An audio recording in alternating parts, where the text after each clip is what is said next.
So hi, very good morning to all of you. Very good morning. And so there are some queries. Let me address queries first. So some students are asking that Todormal's or Akbar system is same Zapti or Dehsala. Yes, it's the name, same name. Zapti system or Aine Dehsala. So that's the system that you studied yesterday. Only thing that you haven't written the name. So Dahisala, the Aine Dehsala, the full name was Aine Dehsala or Zapti system. Then there is another question. Please don't be worried about this Zamindari and Jagirdari thing. You will be reading it over there in the modern. It's not required over here. I very well know. And then in fact that when the question came in, it was 2019 or 2018. I hope it was in 2018. So when the question was there in the 2018, I know it very well. It was there from the notes itself. Not notes itself, it was there in the notes also. So you will understand only by when we'll be starting the later Mughals in modern. So I'll not be telling you over here. So let's begin with the remaining portion, which I think that yesterday last topic was Akbar. Now today we need to look at Jahangir, then Shah Jahan, and then the major portion Aurangzeb. So let's begin with the Jahangir.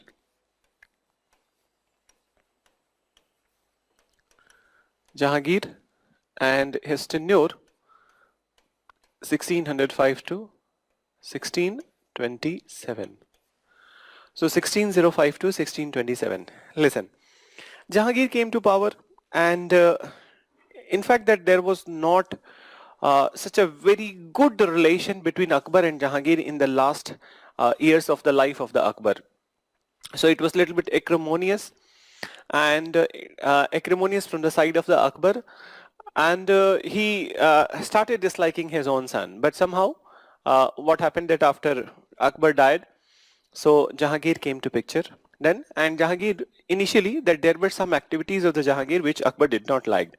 For example, the best friend of Akbar.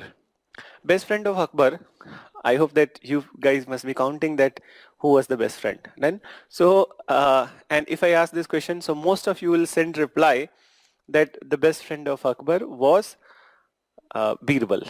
No, he was not. Abul Fazl was the closest of the Akbar. So Abul Fazl was executed, he was executed by Jahangir under some conspiracy. This was something which was not appreciated by Akbar, and moreover, Jahangir also, he also forced the emperor, sorry, not the emperor, the Sikh Guru Arjan Dev, and then he did some atrocities on the Sikh Guru Arjan Dev. So there were, in this phase of the Jahangir's life, he was little bit extreme. I'm saying little bit extreme.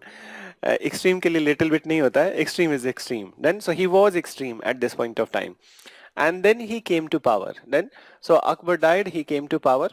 So slowly he realized that the kind of attitude that he had in the beginning, he needed to shed off. Then so he slowly shed it off. Now we don't need to write these all things which I mentioned right now. So what we need to mention right now is particularly that what happened during the tenure of the Jahangir, some important developments. So as far as the important developments are concerned, one thing that you will be reading over there in the modern also, I'll be referring this again. So it was during the tenure of the Jahangir only that British envoy came to India, the first envoy, British East India Company envoy under Sir Hawkins, and the second envoy under Sir Thomas Roe. So the second envoy got greater concessions at this point of time, and that's how, so greater concessions at this point of time, and that's how British East India Company started creating their warehouses in India. Another such very important thing which happened in the Jahangir's life is that he married this lady Noor Jahan. Then Noor Jahan, I'll tell you a small story here. Noor Jahan, she was actually a married lady. She was married to a person whose name was Sher Afghan, and he was a high official over there in the Bengal. Jahangir was, he fell in love with he fell in love with the Noor Jahan. Moreover, when Sher Afghan died, so what happened that Nur Jahan was living over there in the Mughal harem in Delhi, and later on Jahangir proposed her and married her. So Jahangir got married to this lady.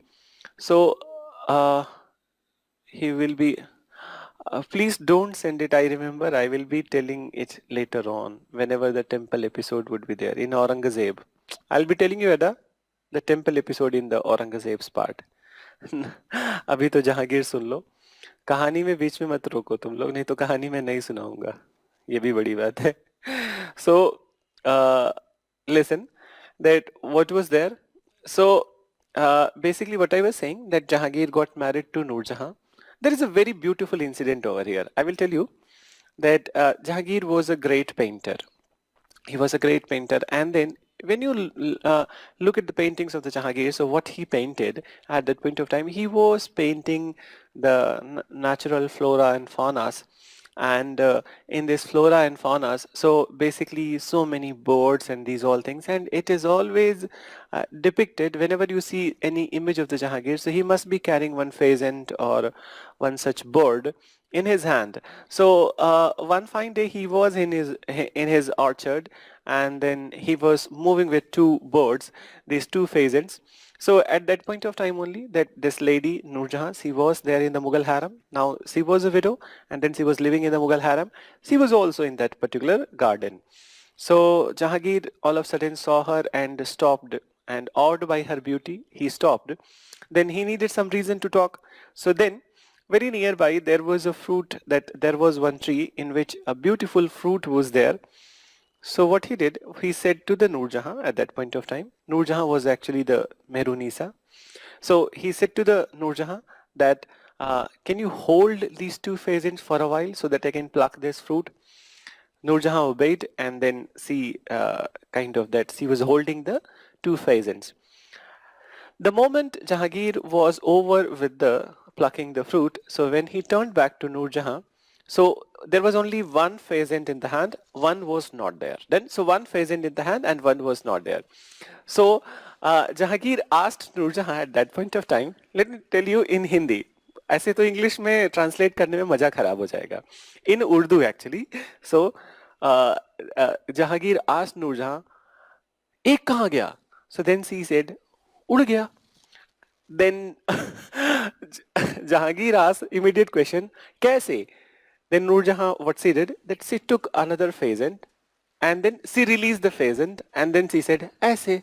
So this is how that what happened, that this naughty act of the Nur Jahan was the one whereby Jahangir was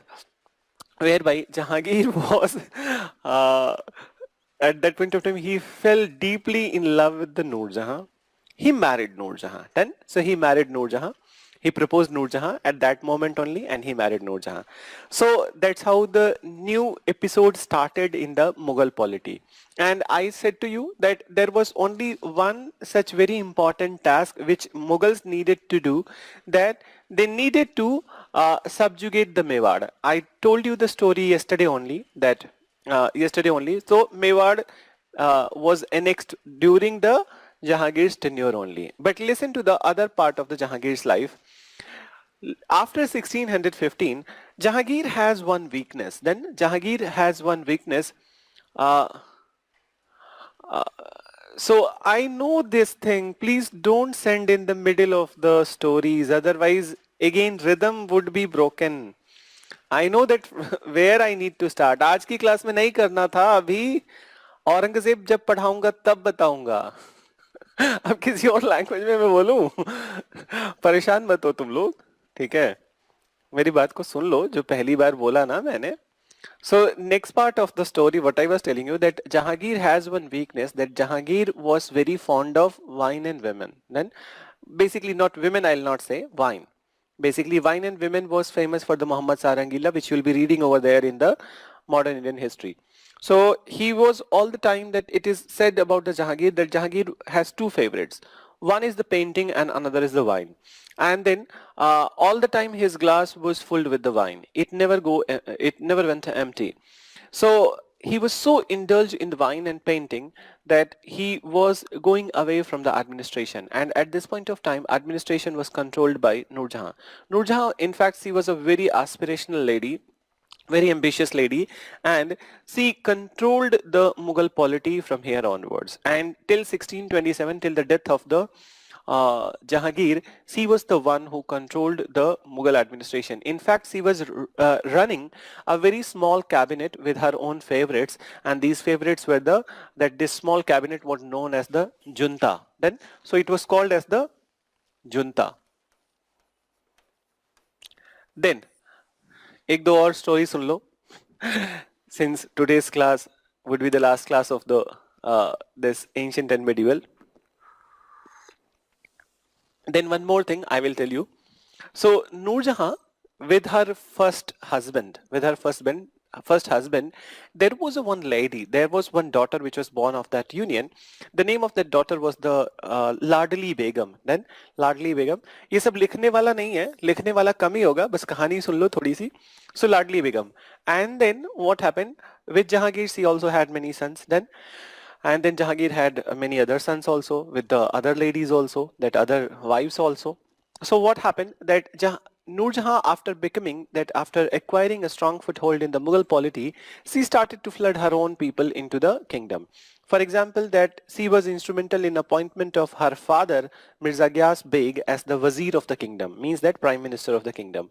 Then she was instrumental in getting the appointment of her brother Asaf-ud-Dawla as Khan-e-Zaman, means that head of the royal family and treasury. So his brother became Khan-e-Zaman, his father became Wazir. So slowly she flooded her own people into the administration. Moreover, what happened that when the last moment of the Jahangir was there, somewhere around after 1620s onwards, so this lady started to, that she wanted her first daughter, which was born from the first husband, Ser Afghan.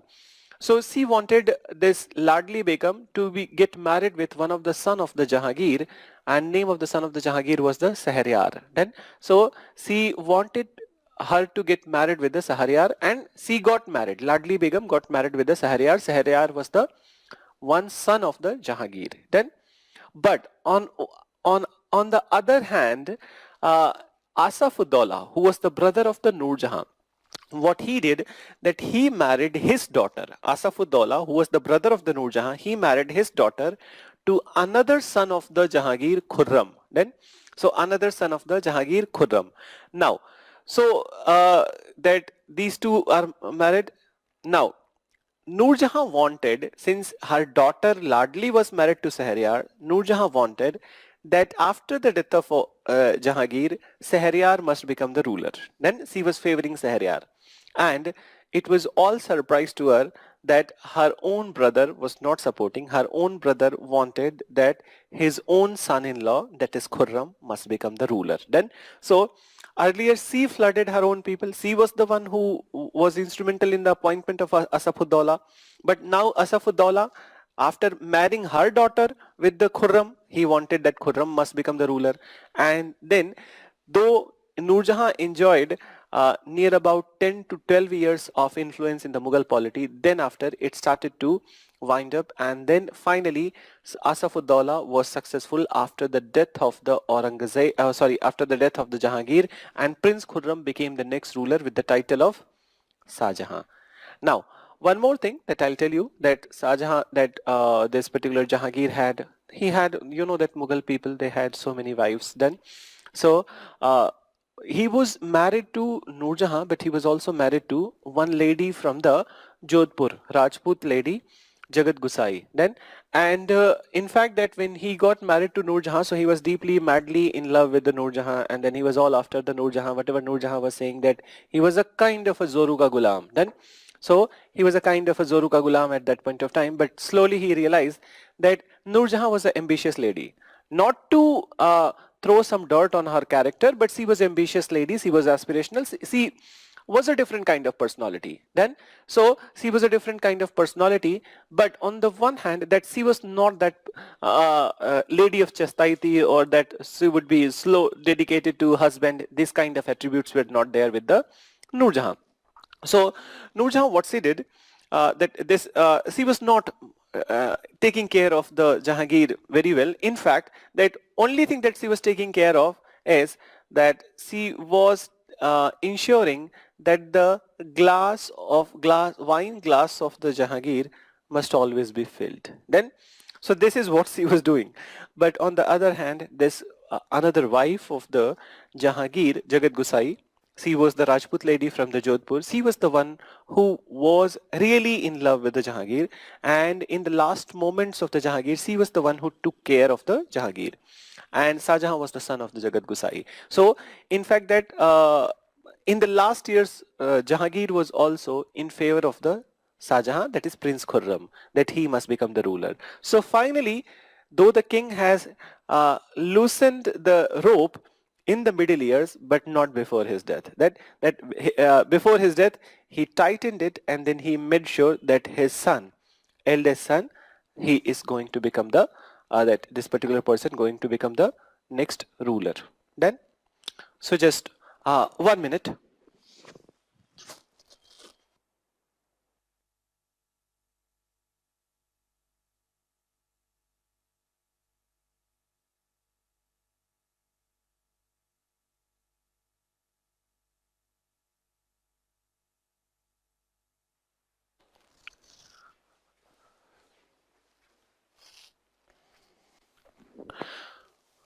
So please write about the Jahangir.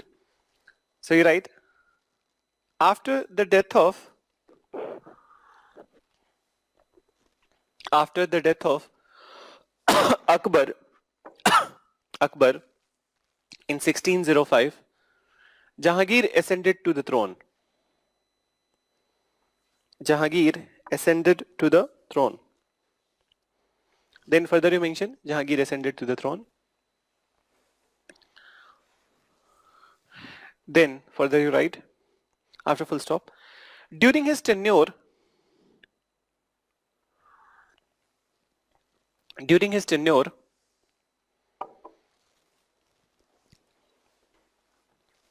tenure, the British envoy led by Sir Hawkins, led by Sir Hawkins, and later led by Sir Thomas Roe,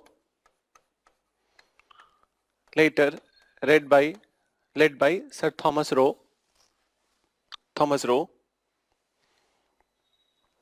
came to Jahangir's court. Came to Jahangir's court. Came to Jahangir's court and received further concessions. Received further concessions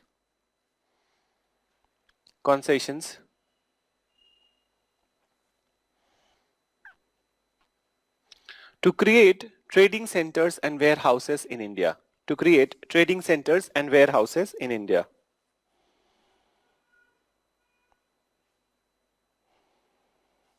Warehouses in India.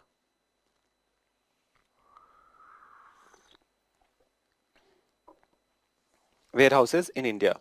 Full stop. Then you write.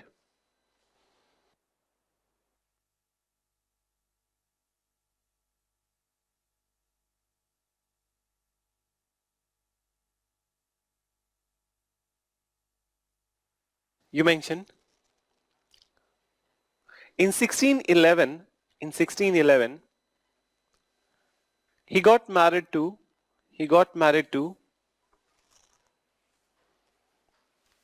Noor Jahan. He got married to Noor Jahan. Got married to Noor Jahan, who later became, or not became, who later acquired a very strong position, in the Mughal polity.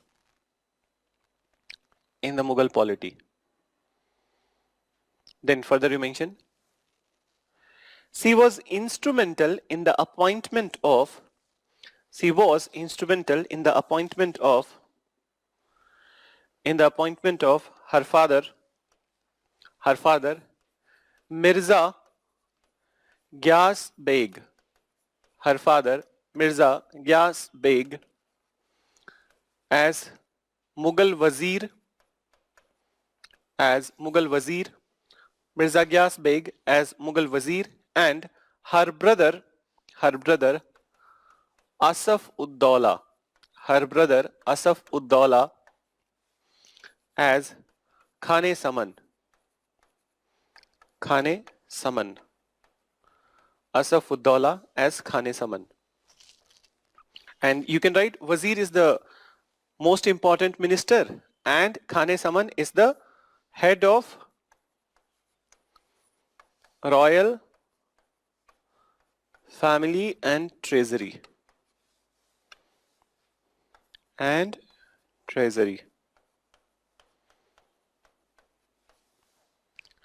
Then further write Noor Jahan also ran a small kitchen cabinet junta with her own favorite people.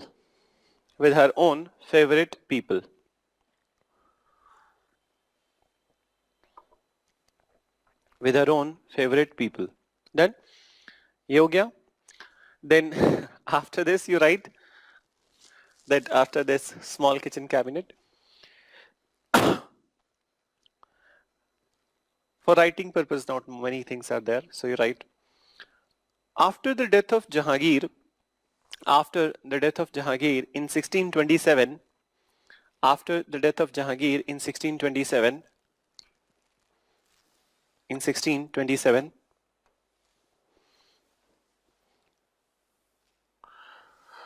Prince Khurram became the next ruler. With the title of Shah Jahan. So let's talk about the Prince Khurram and there is Shah Jahan. Then, so let's begin with the Shah Jahan. Shah Jahan was 1627 to 58. Now listen.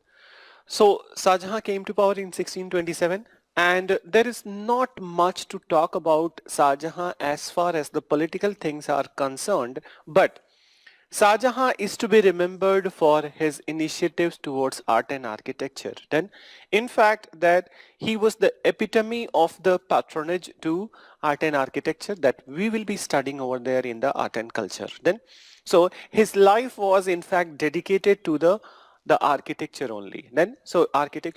And he created some of the marvelous buildings, some of the landmark buildings that we are still celebrating and that we are very proud of. Then, so there could be no other Taj Mahal in the world. There is a mesmerizing and there is a mysterious beauty of this Taj Mahal which cannot be compared with anything else. Then, that humongous buildings are there in the world, then very beautiful buildings are there in the world. In fact, that modern infrastructure which is there emerging in the world, that is something that people are always awed of, that how this can be constructed. In fact, that Burj Khalifa itself is one of the wonder. Then, so one of the wonder, and in fact that it is also a mystery that sometimes it seems to be unbelievable that how a building like this can touch the clouds. Then, but even the modern technology, modern infrastructure on one side and Taj Mahal on the other side, it has a mysterious beauty.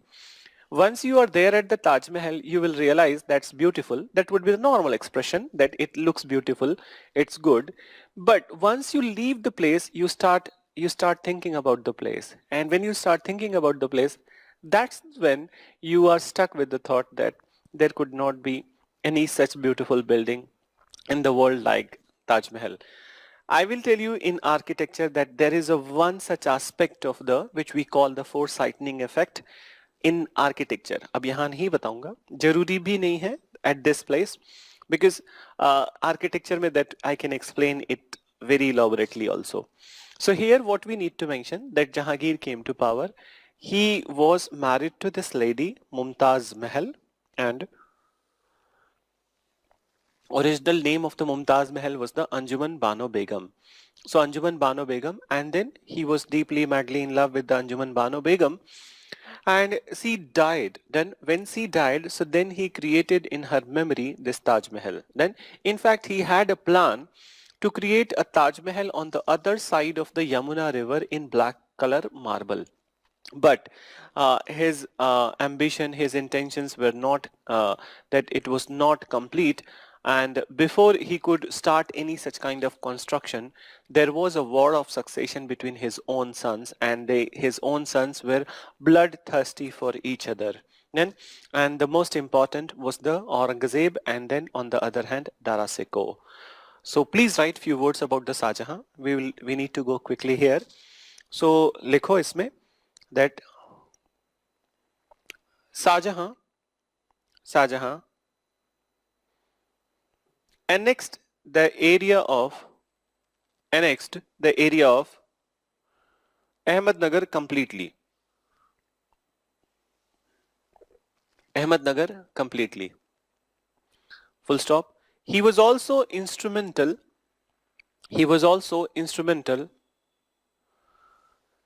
in the annexation of Mewad in 1615. तब ruler नहीं था, but लिख लो that it's because of him only the Mewad was annexed. So he was also instrumental in annexation of Mewad in 1615.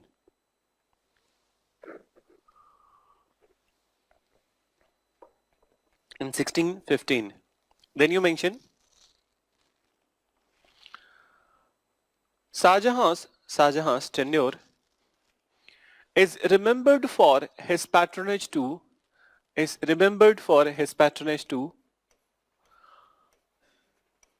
architecture. His patronage to architecture. In the memory of, after full stop, in the memory of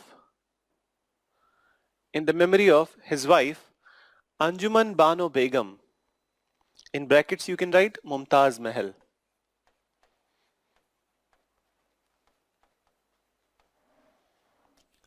In the memory of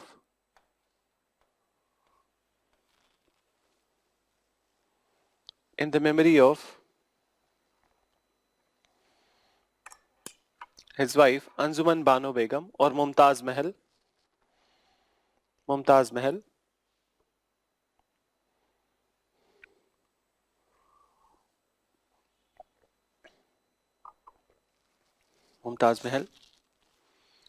He constructed the landmark building Taj Mahal. The landmark building Taj Mahal. Done? Then you write after full stop. During his tenure, there was war of succession between the sons of Shahjahan. In which Alamgir Aurangzeb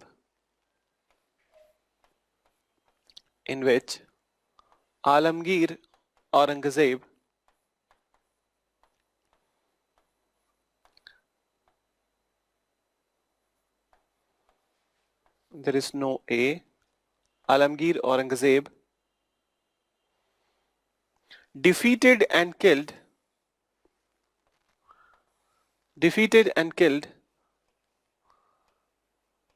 Dara Shikoh.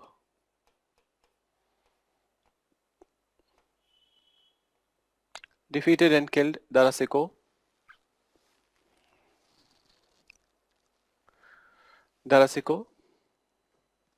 Full stop. He also imprisoned Shahjahan he also imprisoned Shah Jahan in Red Fort Agra. He also imprisoned Shah Jahan in Red Fort Agra, or imprisoned की जगह house arrest लिख सकते हो, because that will give a wrong impression. Shah Jahan was house arrested, nazar band. Then, so house arrested his father at Red Fort Agra, Red Fort Agra, and became the next ruler, and became the next ruler. Let me tell you that now is the time of the Aurangzeb. So here are so many other stories and then the things related to Aurangzeb. So we need to discuss. So first of all, that Aurangzeb, when he was against the Dara Shikoh was the eldest son of the Shah Jahan, and in fact that when Shah Jahan was leaving his will, so he wanted that Dara Shikoh become the next ruler. Then and this Aurangzeb, he was the third son. If you go by the age and the contenders, so there were four contenders. One was the Shah Shuja, another was Murad, and then Dara Shikoh, and then Aurangzeb. These four sons of the Aurangzeb, sorry, that Shah Jahan, they were the contenders of the throne. Then, so in this, that Dara Shikoh was the eldest, then was the Shah Shuja, third was the Aurangzeb, and the younger one was the Murad. So Aurangzeb, what he did that in Battle of Samugad, he defeated Dara Shikoh, and then not only defeated Dara Shikoh was eliminated. Then after, before this Battle of Samugad, that the another brother of the brother Murad, he was supportive of the Aurangzeb against the Dara Shikoh, and Shah Shuja has his own intentions. So after this, that he has confrontation with the Shah Shuja, though Shah Shuja knew it very well that Aurangzeb may kill. Then so he fled from India. Then he fled from India for the time while. Moreover, Aurangzeb, who has the support of his younger brother Murad, but power is such a I'm not getting the exact word to define this, but power is such a kind of a lust that it doesn't make difference between the brothers, sisters, and then any such kind of relation. Aurangzeb was so greedy for the power that he killed his own younger brother Murad, only in the expectation that maybe someday he will become a contender. He will start asking. So he removed all the obstacles from his path. So he removed all the obstacles from his path. Let me tell you one more incident over here. Will not be writing, क्योंकि मुगल कहानियों का दौर है. So there was one young eldest son of the Aurangzeb. Eldest son Aurangzeb का बोल रहा हूँ. His name was Sultan. He imprisoned his own son Sultan also, because Aurangzeb thought that Sultan could be a threat. And what was this threat? Let me tell you. So there is a beautiful story here that this son of this Aurangzeb, eldest son of this Aurangzeb, Sultan, who was in fact also one of the favorite of the Aurangzeb, Sultan was in love with the daughter of the big brother of the Aurangzeb, Shah Shuja. So Shah Shuja's daughter and Aurangzeb's son, Sultan, they were in love with each other.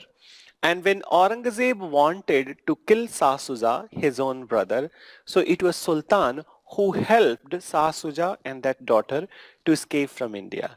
प्यार के लिए कुछ भी करेगा. So love के लिए कुछ भी करेगा.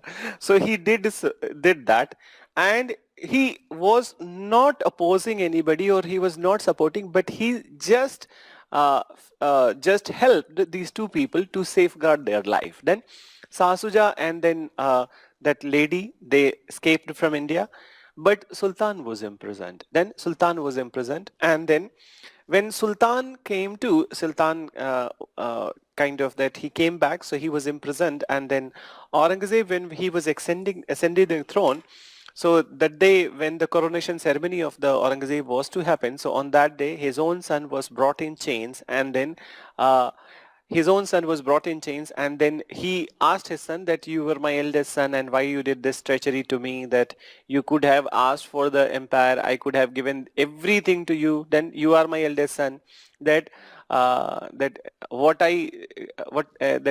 do you see that anything in your life that you demanded I didn't fulfill, that why you did so? So then that particular guy Sultan said to Aurangzeb on that day, that his own son, he said to Aurangzeb on that day, that what you are talking about, what kind of shit you are talking about. Then that, do you believe yourself to be the king after killing two of your elder brothers? And then you are saying to me that I am your eldest son and I could have got anything that I would have wanted, that this entire empire would belong to me. So how come that you yourself were not the example whereby you were not respecting the will of your own father Shah Jahan, who wrote that Darasuko would be the next ruler? So you broke the rule of the succession, and then here you are talking about this set. I don't want any kind of any this kind of sympathetic words from you. And then so then he asked, final time Aurangzeb asked to Sultan that I will forgive you if you kiss my feet and then accept me as your emperor. Sultan refused to do so, and then Aurangzeb imprisoned his son for life. Sultan died inside the jail only. So this is the story, that this is how Aurangzeb is coming to power, and people just call him the religious fanatic. It's not just religious fanatic. It's just one word which the political parties use for their own purpose. In fact, that person himself was a fanatic. Why attach religious fanatic? He himself was a fanatic, and moreover, the person who cannot respect his own blood, and then the person who cannot be sympathetic, empathetic towards his own sons and his own brothers, how come he could be just called as the religious fanatic? Then that you just blame the religion. Then you just blame the religion. Religion is not about that fanaticism. It's the personality of the person which is related to the fanaticism. And he was a fanatic person, and moreover, brutal and very extreme person. So Sultan was not executed, imprisoned for life. Shah Jahan, Alamgir Aurangzeb became the next ruler. Now listen. So when it comes to Alamgir Aurangzeb, so it was his policy that how he could be kind of that posturing himself as one of the pariah or one of the messiah of the people following the Islamic religion. Then, so messiah of the Islamic religion, whereby he started to support the orthodox version of the Islam, and to just hide his own sins. Then to just hide his own sins, that he has killed his own brother, and he has killed his, not just killed, that he has executed his own sons also. So just to hide his sin, he started to support Islam, as if that God is not seeing. Then Allah is not seeing. Allah saw that, everything. So he came to power, and then just after coming to power, he reimposed jizya, the jizya which was abolished by the Akbar, which you studied yesterday. So he reimposed jizya tax, and then also he banned many festivals, including majority of the Hindu festivals. Then, so he banned many festivals. So it was a policy program that he was using religion as a tool, but in fact that anybody that doing any kind of these activities on the name of the religion, he's really not religious. Then so this is what he did. So this is how it all started for the Aurangzeb. But Aurangzeb had one very big challenge before him in his life, and that challenge was the ruler of the Marathwada, Shivaji. Then, so ruler of the Marathwada, Shivaji. We will talk about the Shivaji later on. You write few words about the Alamgir Aurangzeb. So please mention.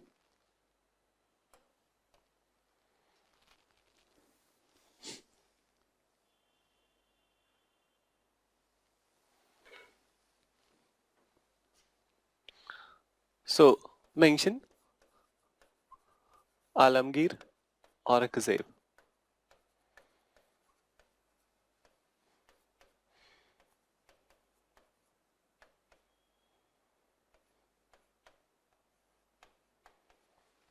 Right? Aurangzeb after coming to power,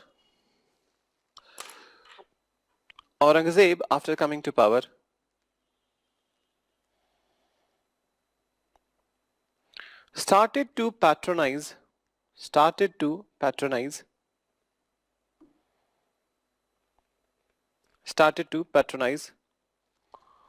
orthodox version of Islam. Started to patronize orthodox version of Islam. Then you mention he reimposed jizya tax. He reimposed jizya tax and banned many Hindu festivals including Diwali, Holi. Many Hindu festivals including Diwali, Holi. Then you also know that sorry, it was a different kind of cough.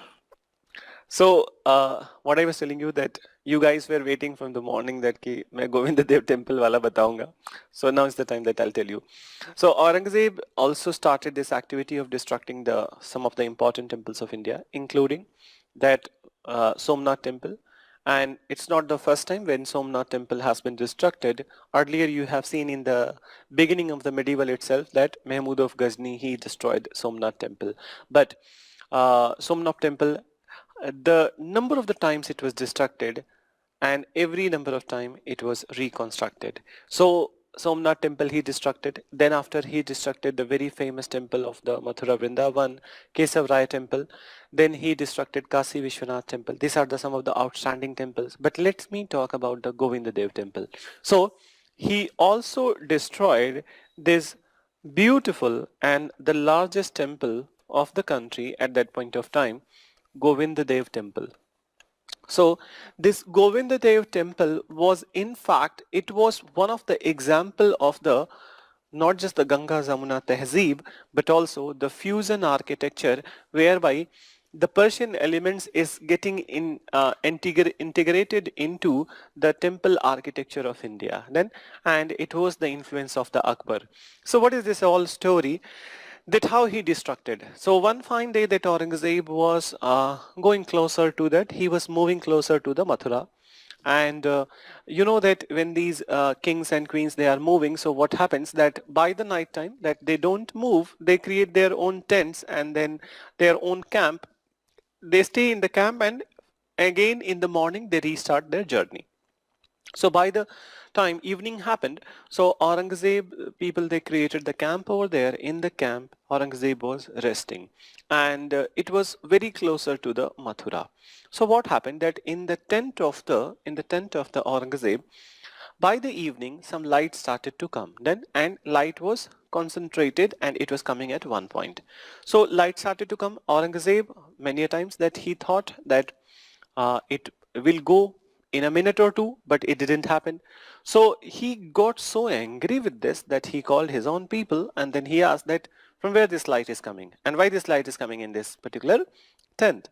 So then they said that, sir, this light would be that it would be there till the night. Then because every day in the evening there is a temple in the Mathura Vrindavan, the Govinda Dev temple, where at the top of the temple the priest they lit the light. Then and this is one tradition in Hinduism. Even in your families also, many of you who must have seen in your families that by the time of the evening that your mummy and then people from your family, they lit a diya. Then so this is a tradition that evening time when diya is lit, so they also lit a big fire over there at the top of the temple.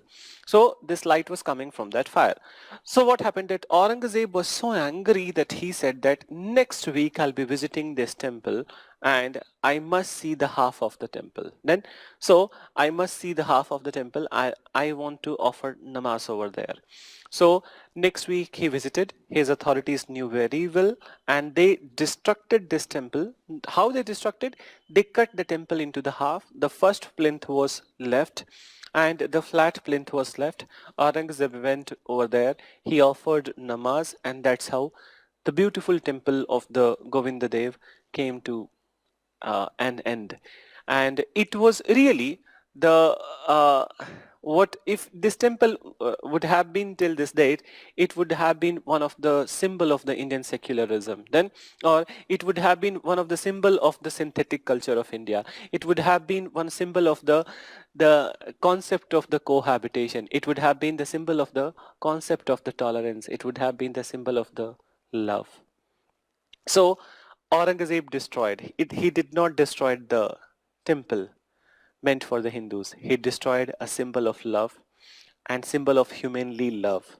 Then, so this is what happened. And Govind Dev temple was the result of the initiative of the Akbar, his own grandfather. He was even not respecting the wills of his own grandfather. Then, so this is how the Aurangzeb was there. Then, so this is how the Aurangzeb was there, and he destroyed these all temples. Please write. Aurangzeb also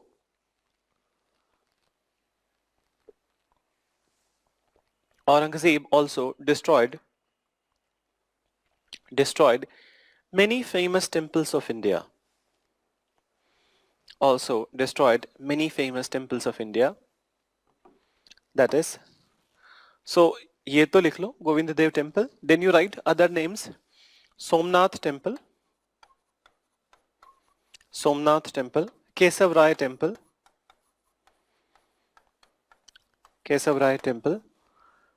and Kasi Vishwanath temple. Kasi Vishwanath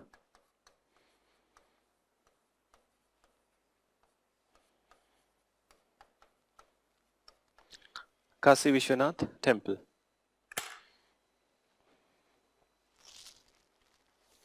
These are the famous ones, but he destroyed many others also, but these are the famous ones which he destroyed. Then you can change paragraph and then you mention that you write the biggest challenge to Aurangzeb was the ruler of Marathwada, Chhatrapati Shivaji. Was the ruler of Marathwada, Chhatrapati Shivaji. Ruler of Marathwada, Chhatrapati Shivaji. Then further you mention. So mention nahi karo, pehle sun lo. I need to tell you a little bit about the Chhatrapati Shivaji over here. So Shivaji, a brief story about the Shivaji. Listen, that Shivaji was the son of the Konkan ruler Shahaji, and Shahaji, that Shivaji's mother Jijabai, she was neglected by the Shahaji, and she was living over there in the Pune, and this Pune area was given to Jijabai, who was the mother of the Shivaji, by Shahaji only for the maintenance of the minor son.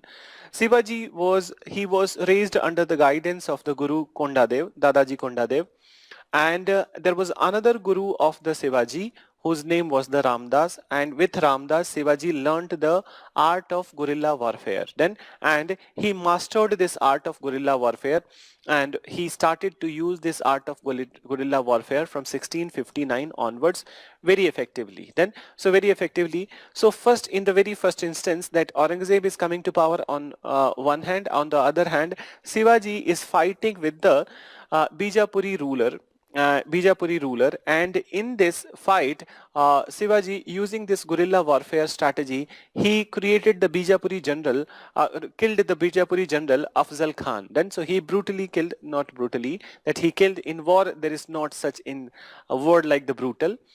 War, anyone dies, it's a death and it's a martyrdom. Then it's not brutal. So he killed Afzal Khan in this particular battle. So alarmed by this situation, Aurangzeb thought that he has just come to power, and Aurangzeb sent his own general Sahista Khan to fight against the Shivaji. Shivaji, again using his same kind of tactics, defeated Sahista Khan. Now this point of time Aurangzeb was much cautious, and then he realized the strength of the Shivaji.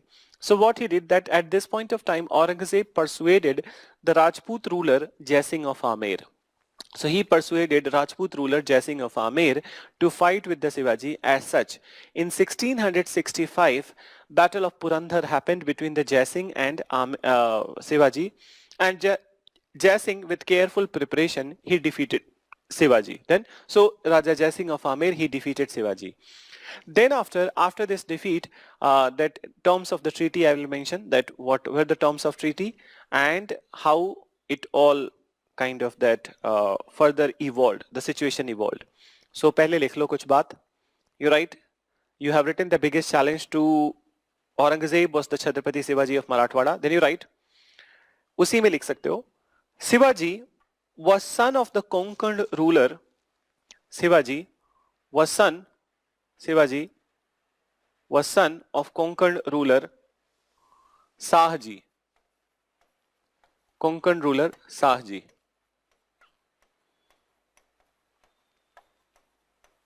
Then Shahji, then you write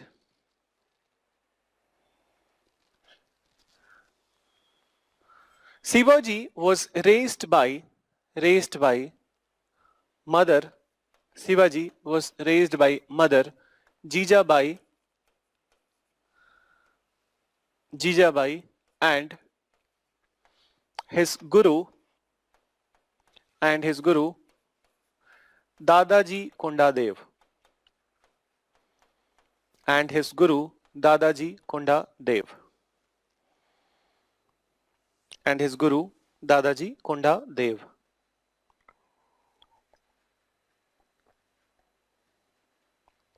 Then further you mention Shivaji learnt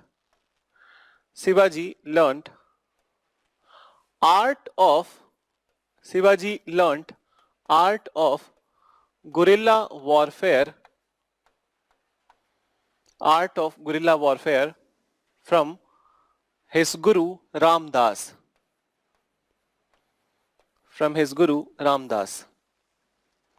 Art of guerrilla warfare from his guru Ramdas. Then which he started to use very effectively. Which he started to use very effectively. Then further you mention in 1659 he killed Bijapuri general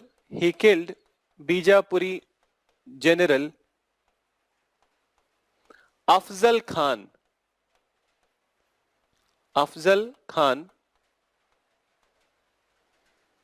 He killed Bijapuri general Afzal Khan using guerrilla warfare tactics.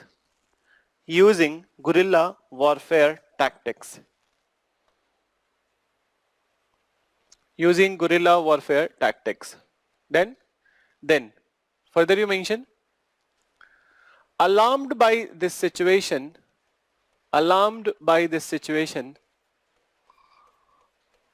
Aurangzeb sent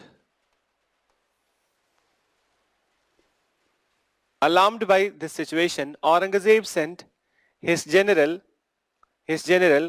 Sahista Khan to fight with Shivaji. As such,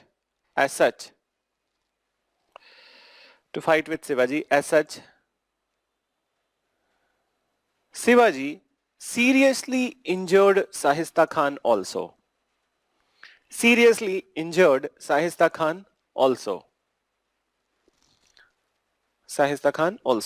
Full stop. In this situation,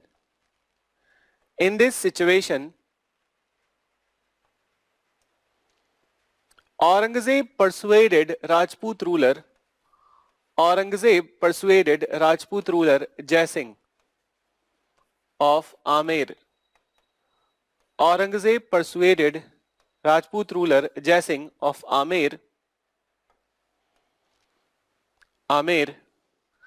To fight with Shivaji. Then further write, Jai Singh with careful preparation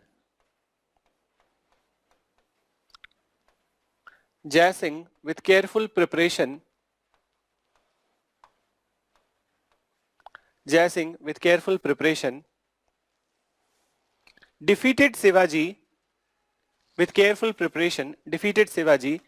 in Battle of Purandar 1665.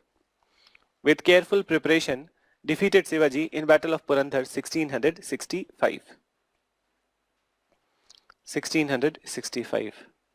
Then now listen.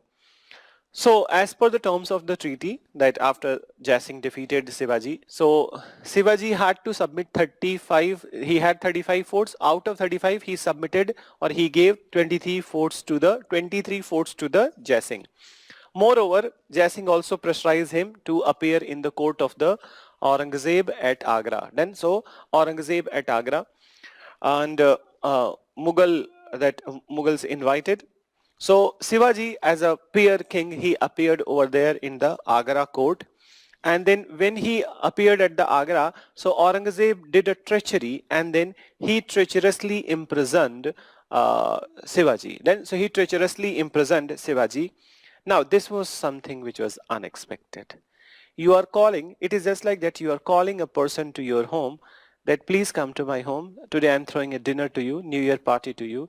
And then once you are coming to the home, then he's locking all the doors, and then he started abusing you. Then he gives you poison. So this is what happened, that this is what was not in the Indian blood. It's not about the religion. It's not about the caste and creed. It's all about the Indian tradition of the Atithi Devo Bhava, which Aurangzeb was not. Then so Aurangzeb, that he didn't play by the rules. Then he was not known for playing by the rules. Then so what he did, that he treacherously imprisoned Shivaji. Now Shivaji was imprisoned. Then he realized that that he has the first such kind of interaction with the Aurangzeb, and then he realized about the personality of the Aurangzeb, that man not to be trusted then in any scenario. So Shivaji was imprisoned, but that God helps to those who want to help themselves. So that's how a help for Shivaji came, that there was one fruit vendor. He was distributing fruits in the prison, and that fruit vendor helped Shivaji to hid in the fruit basket, and then that fruit vendor, he was the one who rescued Shivaji out of the Agra. So Shivaji escaped from the Mughal captivity, and then finally he took a resolve. After reaching Marathwada area, he took a resolve that he will make Marathwada area impenetrable for the Aurangzeb, which he did. Then, and moreover, he also exacted his revenge from the Jai Singh, that moreover that he recaptured many of his forts, and then he did his coronation ceremony in 1674. Then so he did his coronation ceremony in 1674. So after establishing a very large empire, Maratha empire, Shivaji took his last breath in 1680, which was a natural death. So he died, and after the death of the Aurangzeb, Shivaji, not Aurangzeb, after the death of the Shivaji, the Mughal Emperor Aurangzeb took a sigh of relief. Please write. What is the last line you have written? So you write, as per the treaty, Battle of Purandar you have written, as per the treaty, Shivaji submitted 23 out of 35 forts, 23 out of 35 forts to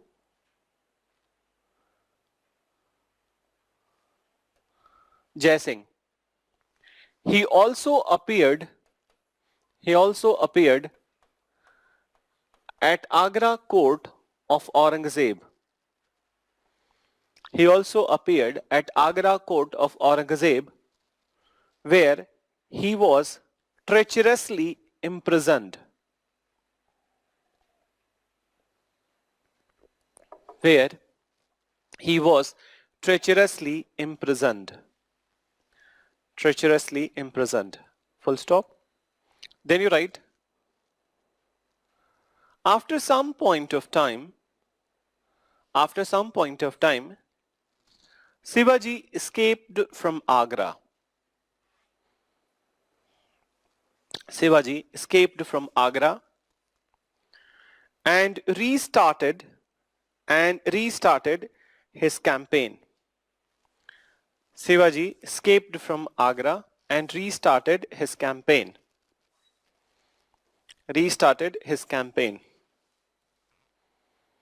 In 1674,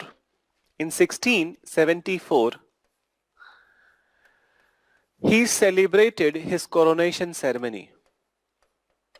He celebrated his coronation ceremony.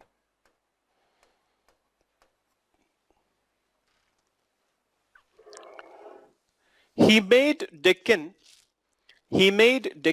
impenetrable for anybody. He made Deccan impenetrable for anybody.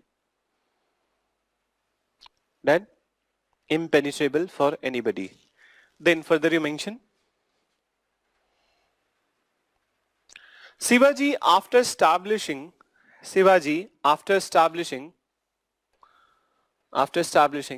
a large Maratha empire took his last breath in 1680.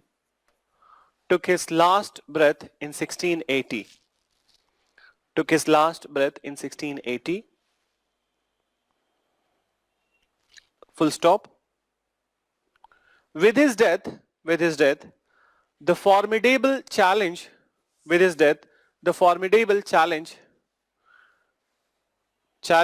Mughal Emperor Aurangzeb, came to an end, and he took sigh of relief. With his death, the formidable challenge to Mughal Emperor came to an end, and he took a sigh of relief. Full stop. Then you mention Aurangzeb annexed Bijapur in 1686 and Golconda in 1687.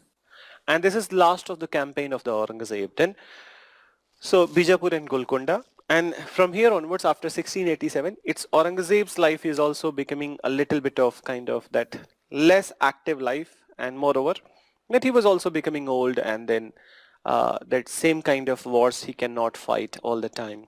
So finally Aurangzeb took his last breath in 1707, and after the death of the Aurangzeb, decline of Mughals started. So you write, finally Aurangzeb died in 1707, after which decline of Mughals started. So listen, since it was the last thing related to the Aurangzeb, see that the topic of the Mughal is not complete. Why not complete? Because the medieval syllabus is complete. There is still a part of the Mughal in the modern. In fact, that whenever I will be starting, इसमें कौन कौन सा batch है? 7 and 10. So okay, so 7 and 10. So I don't think that in any of the batches I have taken 7 में modern लिया है मैंने. Check करना. So I'm asking to 7 guys that okay, you guys have, I think that 7 I have taken the modern. Yes, 7 वाले पढ़ चुके हो, 10 के लिए नहीं है. So 10, RB 10, you guys that you will be reading the part of the decline of the Mughals. So in RB 7, modern is done. So you guys are aware about that. But RB 10, so RB 10, you guys would be reading the decline of the Mughals over there in the modern. उसमें बात करेंगे, ठीक है? So there we will start. So here I am stopping the Mughal topic. अब खत्म हो गया. यहाँ पे एक कहानी है जो लास्ट में सुनाऊंगा. And then let's begin with the very important, that is the Vijayanagar kingdom and Bahmani kingdom. It's just for the namesake I need to discuss, not more than 5 minutes, but Vijayanagar kingdom I need to discuss in little elaborate fashion. Then so, and when this Vijayanagar and Bahmani was created, so it was at the time of the Muhammad bin Tughlaq. If you remember those stories which I told you, so these two kingdoms emerged at the time of the Muhammad bin Tughlaq. Sir, yesterday you have promised to tell. मैं भूल गया. I'm very sorry that मतलब आज इतनी बारिश हो रही है Delhi में that in fact that I was about to get late. So in hurry I forgot that thing. But please don't worry about this thing. अगली क्लास तो आर्ट एंड कल्चर तुम दोनों बैच की स्टार्ट हो रही है. I think in next week I have 1 class of art and culture, first class of the art and culture. So, and both the batches, RB7 and RB10 combined. So उस दिन लेते आऊंगा, कोई दिक्कत नहीं है, आर्ट एंड कल्चर वाले दिन बता दूंगा. I have not brought the book today. Otherwise, I could have told you. So let's begin with the next part quickly. Vijayanagar and behmani. पहले एक बार behmani का थोड़ा सा बता देता हूँ. Vijayanagar would be the last topic. Then, so let's talk about the behmani kingdom.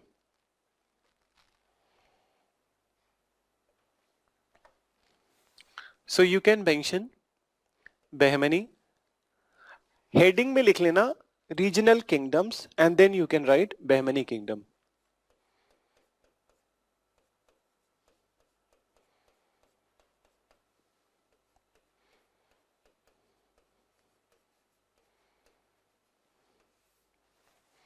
So now listen a little bit about the Bahmani kingdom. If you remember that Muhammad bin Tughlaq story, what was that story? That Muhammad bin Tughlaq, what he did, that he shifted his capital to Delhi to Daulatabad. If you remember that story, so I will further build on that story. So he shifted his capital from Delhi to Daulatabad, and very soon the nobles started to feel nostalgic about Delhi. Even Sultan started to feel nostalgic about Delhi. He decided to reshift the capital to Delhi. But meanwhile, when he was going back to Delhi from Daulatabad, so there were some nobles of the Muhammad bin Tughlaq who said to the Muhammad bin Tughlaq that, sir, I don't think that this would be a good precedent, and then this would be something which may go against your glory, because people in history may see you as that you deserted the capital of the Daulatabad, you made it capital and you deserted, that you must not, that this must not be the scene. So then Muhammad bin Tughlaq asked that, then what should I do? So then they said that, sir, please station somebody over here in Daulatabad, that some of your noble over here in Daulatabad, so that they can look after the administration, and they must not give any impression to the people of Daulatabad that now they have been relieved. Then they must be under your direct control. So you leave some of your strong nobles over here, that who can look after the administration of Daulatabad. So then, you know that Muhammad bin Tughlaq, he was so impromptu many a times, that very often, so he said that who better than you can live over here? You are the one who is interested. Then, so you are the one that you will be living over here. You look after the administration of this area in the name of Muhammad bin Tughlaq. Then, so then that person said that, okay, sir, you have given this responsibility to me. I will fulfill with my I will fulfill this responsibility of mine with bottom of my heart, and then everything, all the good kind of words he used. And finally, when Muhammad bin Tughlaq went back in 47, the same person, the same noble of the Muhammad bin Tughlaq, he declared Bahmani as the new kingdom, separate from the Tughlaq's territory. So this is what. So Muhammad bin Tughlaq, he believed himself to be very intelligent, but he was often fooled by his own people. Then, and this is how. So this person, Alauddin Shah Bahman, then Alauddin Shah Bahman founded Bahmani kingdom. So Alauddin Shah Bahman founded Bahmani kingdom. He was one of the noble of the Muhammad bin Tughlaq's court. So please write. Bahmani kingdom was founded by Alauddin Shah Bahman. Was founded by Alauddin Shah Bahman, who was one of the noble of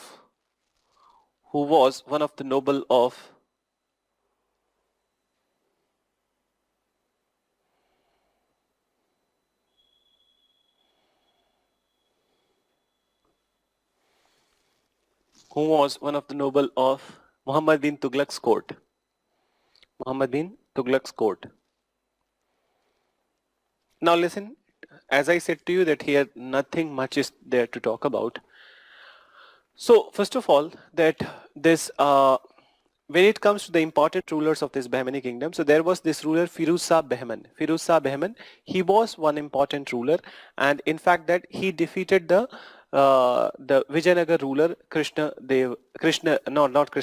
Devraya. Then, so he defeated the Vijayanagar ruler Devraya. So he was one important ruler, but the most outstanding personality of this Bahmani kingdom was a prime minister, Wazir. His name was Mahmud Gawan. And during the tenure of the Mahmud Gawan, Bahmani kingdom was progressing in leaps and bounds. Then in leaps and bounds, and in all the spheres of life. Then so in the all spheres of life, and then politics, and then court affair. But what happened that the emperor of the Bahmani kingdom at that point of time, his name was Muhammad Shah III. So Muhammad Shah III was a weak and frivolous person. He was weak and frivolous person, and he was flattered by many such other people who started to conspire against the Mahmud Gawan. And then this ruler, he eliminated or executed Mahmud Gawan on kind of frivolous charges. And then the moment this Mahmud Gawan was eliminated, the decline of the Bahmani kingdom started. And finally, when Krishnadev Raya, the ruler of the Vijayanagar kingdom, when he came to power, so he made such an attack on this Bahmani kingdom that Bahmani kingdom got divided into 5 houses. So I will write the name of those houses. First you write that Firuz Shah Bahman, Firuz Shah Bahman was one of the very important ruler of Bahmani kingdom, was one of the very important ruler of Bahmani kingdom, who expanded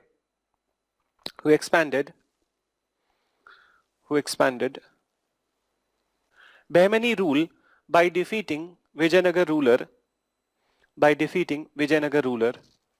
Devraya II, by Vijayanagar ruler Devraya, by defeating Vijayanagar ruler Devraya II.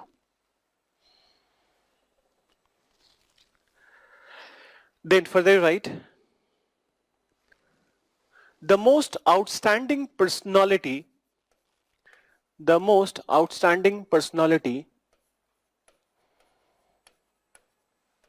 of Bahmani kingdom, was Mahmud Gawan. Who was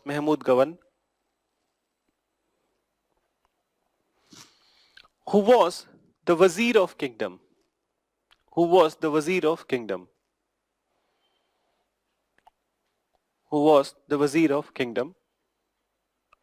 Then you write, during his tenure,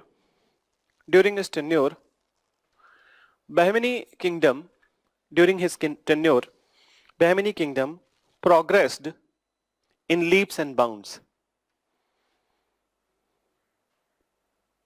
Bahmani kingdom progressed in leaps and bounds. Full stop. But weak and frivolous Bahmani ruler,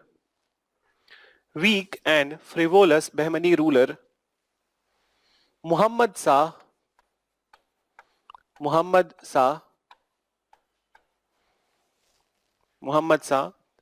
he was third, Muhammad Shah third, executed Mahmud Gawan on false charges.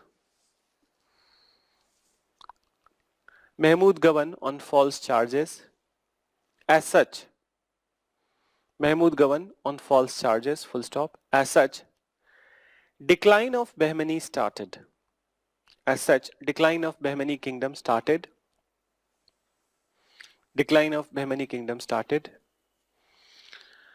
And very soon it got divided into following houses.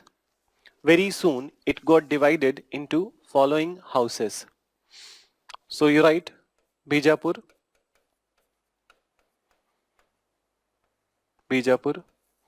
Golconda, Ahmednagar,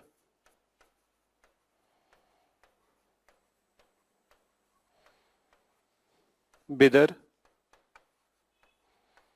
and Berar. So these are the 5 houses of the Bahmani. So Bijapur, Golconda, Ahmednagar, Bidar, and Berar. Then divided into 5 houses. So this is about the this particular Bahmani kingdom, and let's move to the next part and the most important in the medieval history. Most important किस perspective से? देखो, हम जब most important बोलते हैं सो इसका मतलब ये होता है कि एग्जाम में कितना रेलिवेंस है. This is one of the most important topic from the medieval as far as our exam is concerned, not just in the ancient and medieval history part but also in art and culture. So I'll be starting with the Vijayanagar kingdom here, but there would be some parts, the architectural parts of the Vijayanagar kingdom, and then also the painting section of the Vijayanagar kingdom we will be covering in the art and culture. Okay, so let's begin with the Vijayanagar kingdom.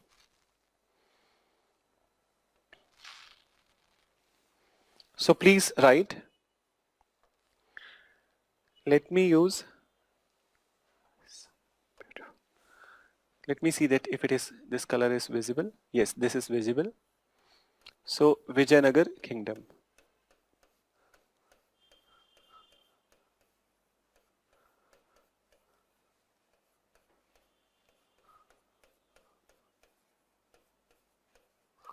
Vijayanagar kingdom. Now here also there is an interesting story in the foundation of the Vijayanagar kingdom. I didn't told you at the time of the Muhammad bin Tughlaq, but abhi batata hu. So what is there? Meanwhile, चलो questions तुम लोग बाद में पूछ लेना, ठीक है? That after this topic is over, so then you can ask that if at all. और कोई question हो अच्छा तो ऐसे भेज दो मेरे को. Meanwhile, I can also address those questions also. So now listen. That Vijayanagar kingdom at this point of time, 1336, it came to picture. Now listen, that when Muhammad bin Tughlaq, he became the ruler. So what happened that when he became the ruler, so after Muhammad bin Tughlaq coming to power, that he imprisoned two people from the sir, many students are saying Bahmani established in 1347. हाँ 1347. मैंने कुछ गलत बोला था क्या? 1347 ही होगा. मैंने कुछ लिखा था? Let me see. मैंने गलत लिखा था क्या? Okay, that page is not available. I have removed. Yes, it is 1347. 1347 Bahmani, and then कुछ गलत लिख दिया होगा, हो सकता है.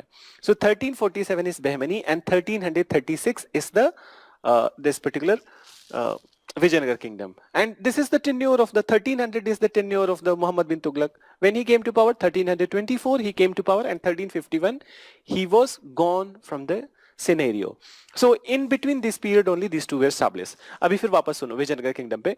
So there was some kind of upheaval over there in the this Vijayanagar area, and two brothers. Oh my God, 1657 कहाँ से आ गया? ये तो मुगल हो गया.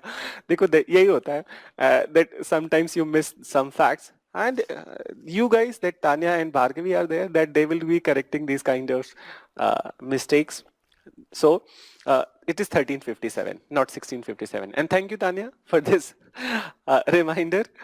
देखो लिखते वक्त कभी कभी मेरे साथ ऐसा होता है कि मैं बोलना तो चाहता हूँ कि that Humayun was the father of the Akbar then, but many times I do say utter that Akbar was the father of the Babur. So चलो वापस चलते हैं. So Vijayanagar kingdom, so that there were two brothers. These two brothers were captured from the this Vijayanagar area, and then they were brought to the Muhammad bin Tughlaq's court. So they were brought to the Muhammad bin Tughlaq's court, and what happened? So they were brought to the Muhammad bin Tughlaq's court, and they were given option that either to accept Islam or perish. Then, so they knew it that Muhammad bin Tughlaq was he was a kind of a very extreme and erratic ruler. That if they don't accept the Islam, so obviously they would be executed, and whatever he is saying, they must do that. So they accepted Islam, these two brothers. Then, so अच्छा कुछ लोगों ने पूछा है that do we need to study the economic and social aspects? No. For example, that whenever it comes to economic aspect, so Akbar time, whatever you have studied economic aspect, the same thing is continuing. So there is no requirement. Already you have studied the economic aspect.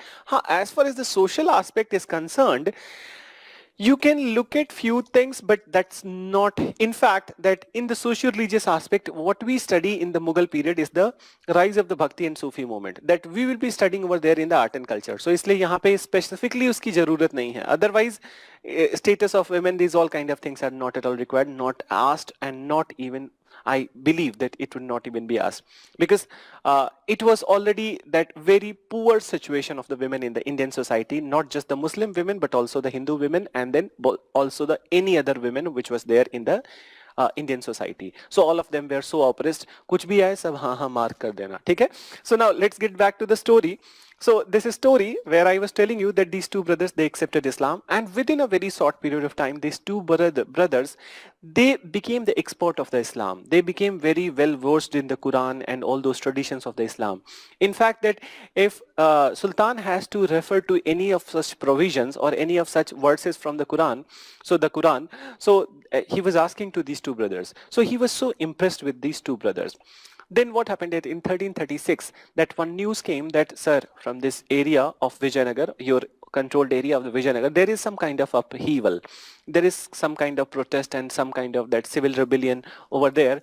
So then Muhammad bin Tughlaq, he asked that he was thinking that who to send to suppress the revolt. He was asking that who should be going to the suppressing the revolt over there or uprising over there. What happened? So when he was asking, so these two brothers, they raised their hand that, sir, this is our area, that we belong to that place and we geographically know that place, that we are well aware of every gully, kucha, tract of the Vijayanagar kingdom. So who better than us know the situation of that area?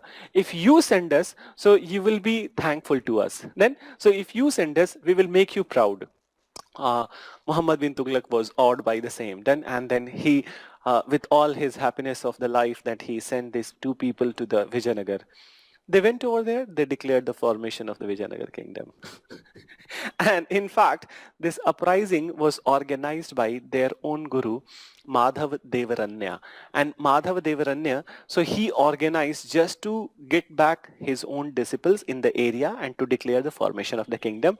And that's how they created Vijayanagar kingdom, and these two brothers were Harihar and Bukka Raya. Then, so story will not be writing, but I hope you understood this part, that how if there would not have been any Muhammad bin Tughlaq in the medieval, for understanding purpose and for remembering purpose and for interest purpose, it would have been very bland. So medieval would have been very bland, maja nahi aata. So there must be some personalities like the Muhammad bin Tughlaq so that we can study with some kind of interest. Otherwise, bahut jagah to ye hota hai ki history seems like it's very boring.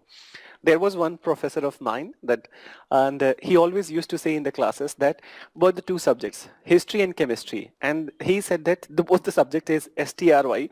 So he always said this particular Urdu phrase that history and chemistry hai itni bewafa, raat ko yaad kiya subah safa. So this is what he used to say, that you started remembering in the night and by the morning you forget it. So if there is no such interesting story, you will not enjoy and you will not be able to remember the history. So let's begin with the this part whereby you write that Vijayanagar kingdom was founded in 1336. In 1336, I will double check the dates then. So 1336 by two brothers, Harihar and Bukka Raya. By two brothers, Harihar and Bukka Raya. Harihar and Bukka Raya.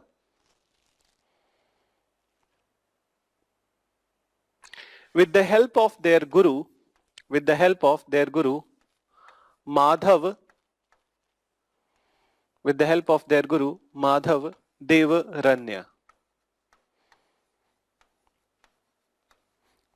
of their guru, Madhav Devaranya.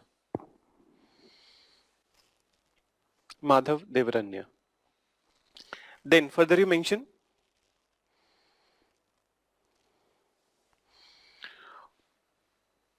in between 1336 to 1640, in between 1336 to 1640,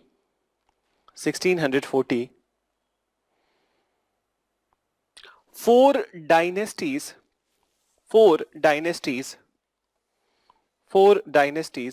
ruled in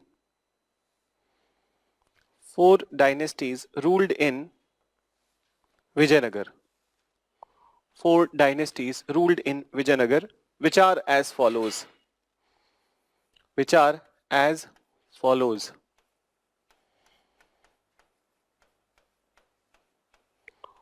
four dynasties ruled in Vijayanagar, which are as follows. Sangama dynasty, then next you write Suluva dynasty,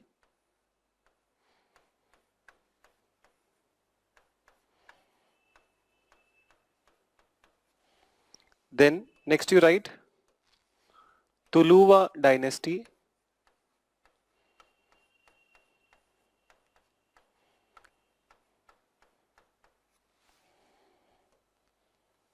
and then the last one you write Aravidu dynasty.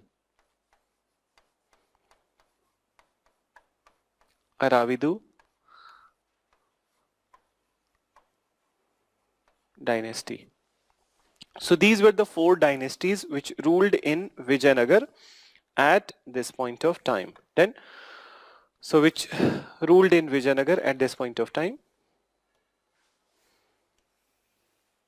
Four ruling dynasties of the Vijayanagar. Then in the beginning itself, that I'll be telling you some more aspects related to this, that many travelers came to the Vijayanagar kingdom, their names and their nationality also I'm writing. Kabhi kabhi isse bhi questions hote hain. So the foreign travelers who came to Vijayanagar and their nationalities. Then so you write, likhte chalo, that the following travelers, I hope you are done with this part. एक बार फिर से देख लो. Then within 30 seconds I will start writing other part. The following travelers visited Vijayanagar kingdom over the period. So now I am writing the travelers. So let me write here. So here traveler, name of the traveler, and here their nationality.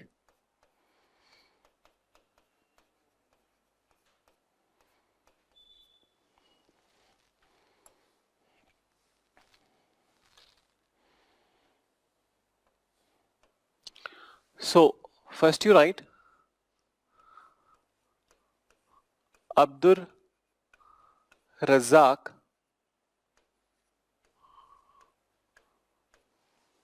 and he was from Samarkand, Persia.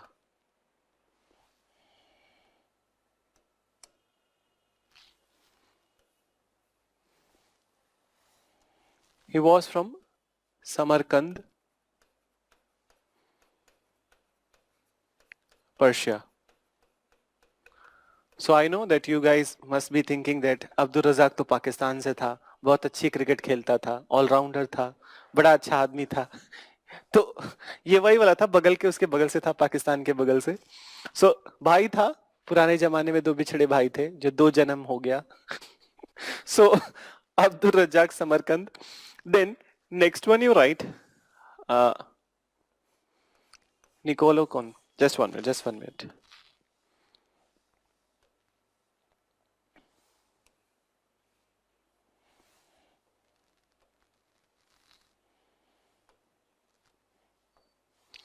So next you write Nicolo Conti and Fernão Nunes. Let me write all the names and then accordingly what I'll do, Domingo Pace,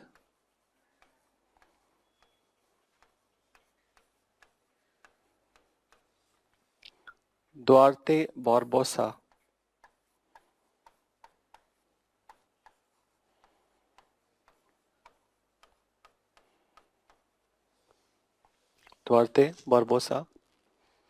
oh sorry, कहाँ से लिखा था?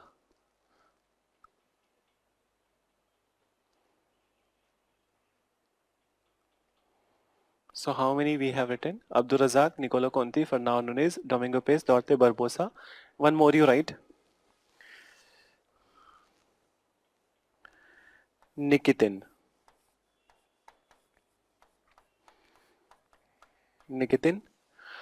So these two, this one. Niccolo Conti was Italian. He was Italian.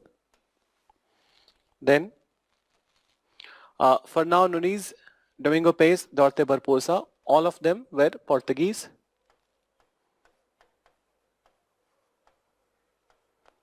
And then Nikitin was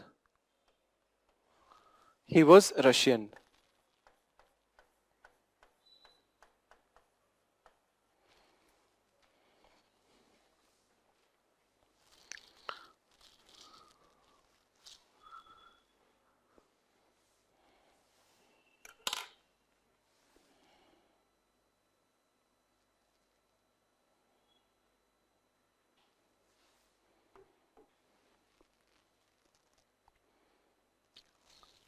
Done? So this is about the these travelers. अब थोड़ी देर सुन लो, कहानी सुन लो. So not just kahani, but that the most important portion of the Vijayanagar kingdom. Now listen. The most important ruler, when it comes to the most important dynasty and most important ruler of the Vijayanagar kingdom, was the Tuluva dynasty, the third place dynasty. Then, so Tuluva dynasty, and the most important ruler was the Krishnadeva Raya. Then, so Krishnadeva Raya, who came to power in 1509, and he was there till 1529. Then, so 1509 to 1529. How many years? 20 years, near about 20 years. So he was the most important ruler, most powerful ruler of the Vijayanagar kingdom. Then, in fact, that he was the contemporary of the Babur, and he, in fact, Krishnadeva Raya was the only ruler about whom Babur has mentioned in his biography Tuzk-Babri. So in Tuzk-Babri, what Babur has mentioned about Krishnadeva Raya, that in the words of Babur, so I'm just telling you, that Babur wrote, Krishnadeva Raya was the most respected and most powerful ruler of India. This is what Babur has mentioned in his biography Tuzk-Babri. Moreover, that Krishnadeva Raya was not just the most powerful and most kind of respected, but in fact that in the entire medieval history, he can be said as the most enlightened ruler of the Indian history. Yes, this is true. That he can be said as the most enlightened ruler of the medieval history, and there are many such reasons to believe that and to say that. Then, so one by one, I'll be telling you that why he was such a enlightened ruler. That not only on one hand he was very powerful, that he expanded the regime of the Vijayanagar kingdom in all directions, but at the same point of time, he never exercised any such kind of unfair deal, or scrupulously he never captured anybody's area. Then, and he always played by the rules. Then he never disobeyed the rule. Moreover, he was not very enlightened in his political life, but also in his private life, in his religious life, he was very outstanding personality. For example, that he was in love with a prostitute. Then, and when everybody was against that, everybody in the society, everybody in the Vijayanagar area was against this thought that how come a king can go with a particular prostitute. So what he did, that he married that lady, she was a prostitute, he married that lady and gave her the status of the queen. So what he heralded was the love. It's not the tag, and it's not the way that society believes.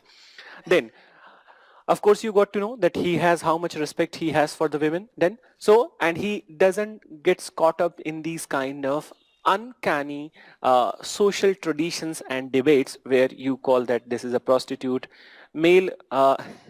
See that if one woman is having such kind of sexual thing with the 4 or 5 men, so she is a prostitute. What about a men?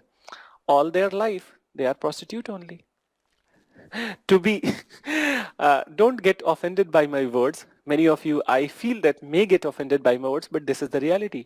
It's not a blanket statement about all of you, but it's true about many of you, that all our life that you jump, you behave like a grasshopper, that from one plant to another plant. So this is how. So these are the terms which are basically the pseudonyms. They must not be used in the society. So this is what he did at this point of time, that he married this lady. Moreover, not only that he did this thing, there is one very famous episode in the life of the Krishnadevaraya. What he did, that Bijapur was one kingdom at this point of time. You got to know that Bahmani kingdom after division, Bijapur. So what happened, that there was one historical area. The name of this historical area was the Raichur Doab. Then let me write it on the board. So Raichur Doab. Then, so this Raichur Doab, we have studied about this Raichur Doab earlier over there in the Chalukya Pallava time only. Then, so if you remember, we have mentioned this area. And then in Raichur Doab area, there was this Raichur fort. Originally, this Raichur fort was the property of Vijayanagar. It was property of Vijayanagar, constructed by Raichur fort, constructed by Vijayanagar rulers. Over the period, what happened, that this Bahmani rulers, they captured this Raichur fort. Then, so they captured in one such war, they captured the Raichur fort. What happened, that when this person, Krishnadev Raya, he came to power, so he decided that he will re-annex or he will recapture his area of the Raichur fort. So what he did, that he marched towards the Raichur fort, and he marched towards the Raichur fort, whereby that the Bijapuri ruler was, that his own army was stationed at the Raichur fort, but they were not able to match the strength of the Vijayanagar kingdom ruler, Krishnadev Raya, and Krishnadev Raya annexed his Raichur fort, which was his then. So he annexed his Raichur fort. So then, at this point of time, the Bijapuri ruler, Adil Shah, he wrote a letter to the Krishnadev Raya that this is not fair. What he wrote, that this is not fair, that you marched at Raichur fort when we had less number of soldiers at the Raichur fort. So that this must not have been the case. That you must have informed earlier. We must have fought at the battleground, and then whoever would have been victorious, so then you could have captured the Raichur fort. So Vijayanagar ruler Krishnadev Raya said to that, okay, no issues. If you have kind of issues with this kind of annexation of the Raichur fort, which originally was the Vijayanagar kingdom's property, so no issues. I will come down to your place in Bijapur, and then I'll come down to your place. We will have a discussion on table, one-to-one discussion. Then we will do it with the negotiation. So the moment Bijapuri ruler, he read this letter of the Vijayanagar kingdom, that Krishnadev Raya's letter, he fled from the Bijapur. He knew it, that he cannot match the strength, that writing letter is a different thing, writing things from the distance is a different thing, and facing the person facing the person live in front of you, it's altogether a different thing. So the coward fled from his own area. Then the ruler of the Bijapur, he fled from his own area because he believed that Vijayanagar kingdom ruler, Krishnadev Raya, he will come here, he will execute him, and then he will annex the Bijapur. So he was just running after his own life, and then he fled and he left his own people lurching. Then, so what happened?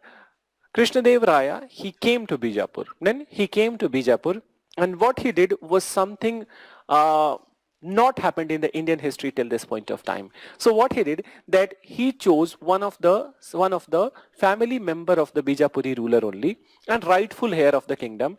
What he did, that he arranged the coronation ceremony of that rightful heir, and he kind of that instated that person on the throne of the Bijapur, did not annex even inch of a Bijapur, and with all his blessings he went back to Vijayanagar kingdom. Then, so he went back to Vijayanagar kingdom. This kind of gesture is not non-existent in the Indian history. Then, so then after the people of the Bijapur, they gave the title of the Yavan Samrat Sthapnacharya to the Krishnadeva Raya. Then, so Yavan Samrat Sthapnacharya to the Krishnadeva Raya. I'll be writing this thing on the board. You can write. So, abhi filhal likho. So, you write, the most important ruler of the Vijayanagar kingdom,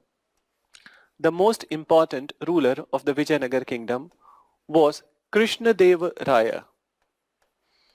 was Krishnadev Raya of Tuluva dynasty. Krishnadev Raya of Tuluva dynasty. Then further you mention he was contemporary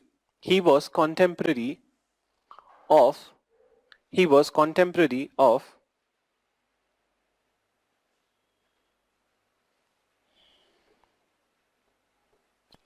Mughal ruler.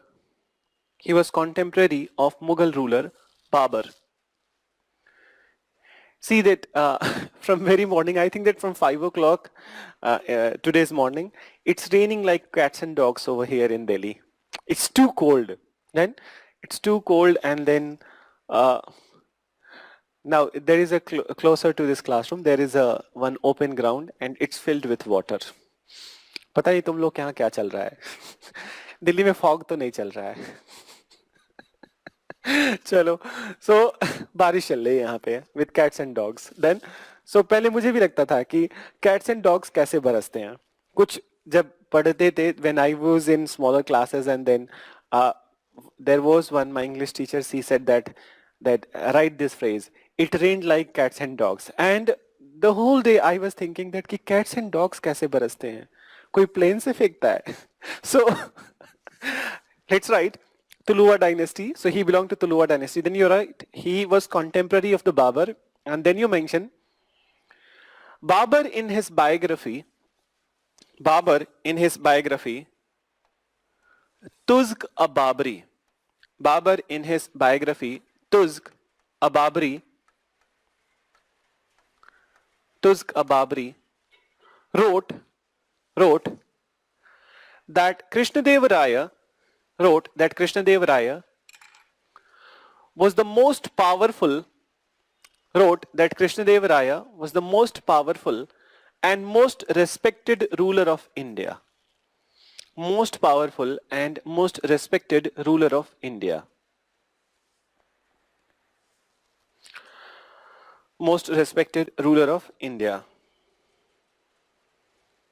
Then further you write after full stop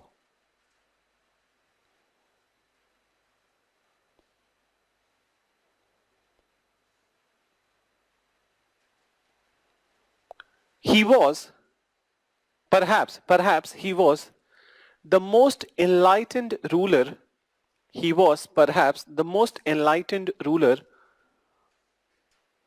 in the entire Indian medieval history. In the entire Indian medieval history. अब कुछ लोग सवाल भी पूछेंगे अकबर से भी yes.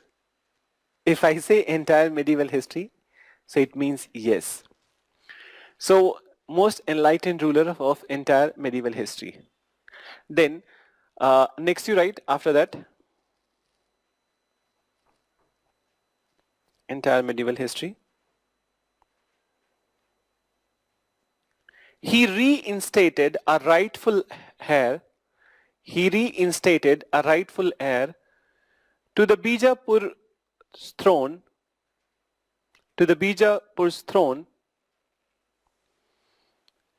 He reinstated a rightful heir to the Bijapur's throne, comma, even when he had the opportunity, of annexing it.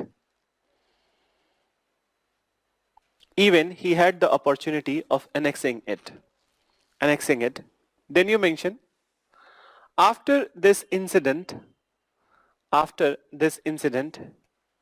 he came to be known as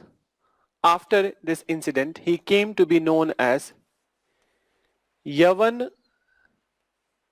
I'm writing on the board so you can see Yavan Samrat Sthapanacharya. Yavan Samrat Sthapanacharya.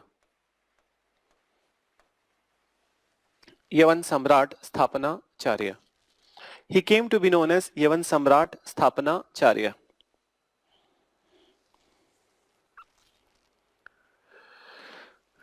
Then now listen, the next part of the Vijayanagar. There are few things which I mentioned earlier. I have not dictated, so I hope that you must have been jotting down on the sides. See that everything cannot be dictated, but the story format in the stories, these all things are there. So there are few things which you can mark or you can jot down in your own words on the sides of your notebook. Now listen, so next part, that he was truly secular in orientation, though one of the biggest enemy of Vijayanagar ruler Krishnadev Rai was the Bahmani kingdom. Then that they were the biggest enemies and who followed Islam. But at the same point of time, Vijayanagar kingdom ruler Krishnadev Raya, he was a devout Hindu. He was a firm believer of the Hinduism, but he was a firm believer in his personal life, not in his public life. Then so what he did, that in his administration good number of Muslims and Hindus were there, and also in his army good number of Hindus and Muslims were there. Then so there was no such discrimination. Then when it comes to the other aspects of the Krishnadev Raya, so Krishnadev Raya he was great patronizer of the temple architecture. And in fact that he was one of the biggest contributor to the Vijayanagar style of temple making, which we will be studying over there in the art and culture. Another thing associated with the vision, that Krishnadev Raya, that he was also one of the finest patronizer of the literature. He was the finest patronizer of the literature, and there was a question related to this in 2016 mains paper. The very first question of the GS paper 1 was related to this only. So you will be writing the answer itself. Basically you will be writing the answer itself that was asked in that year question. So first you write about this particular thing which I mentioned. So you write, Krishnadev Raya was deeply religious, but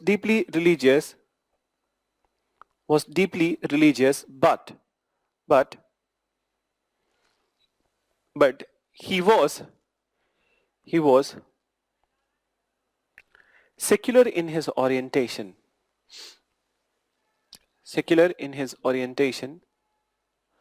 and employed large number of Muslims in his court and army. Large number of Muslims in his court and army.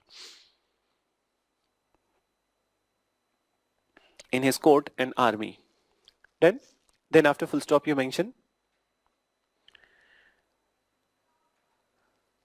he also patronized Vijayanagar style of temple architecture. He also patronized Vijayanagar style of temple art. Vijayanagar style of temple art. Then further you mention, he constructed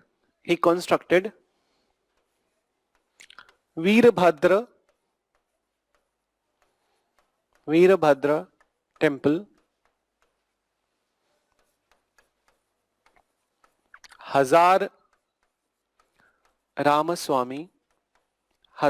Ramaswamy temple. He constructed Veerbhadra temple, Hazar Ramaswamy temple. It's just a reference over here. I will be telling you in detail over there in the Vijayanagar. So it's just a reference that these temples were patronized by him. Then you change paragraph. You write, he was also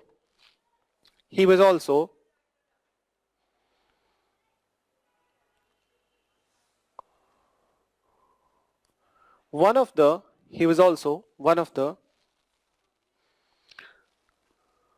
finest patronizer of literature.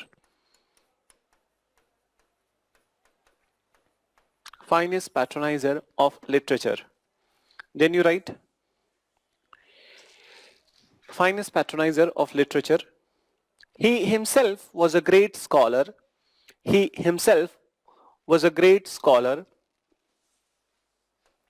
Of Sanskrit. He himself was a great scholar of Sanskrit and Telugu. He himself was a great scholar of Sanskrit and Telugu.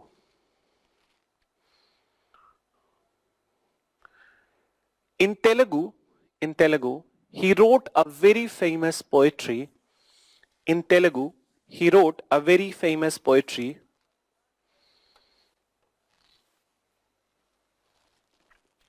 In Telugu, he wrote a very famous poetry, Amukta Malyada. Amukta Malyada.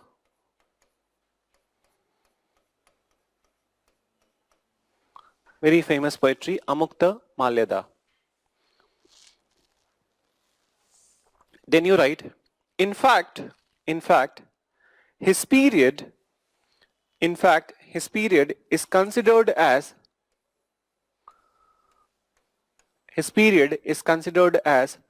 golden age of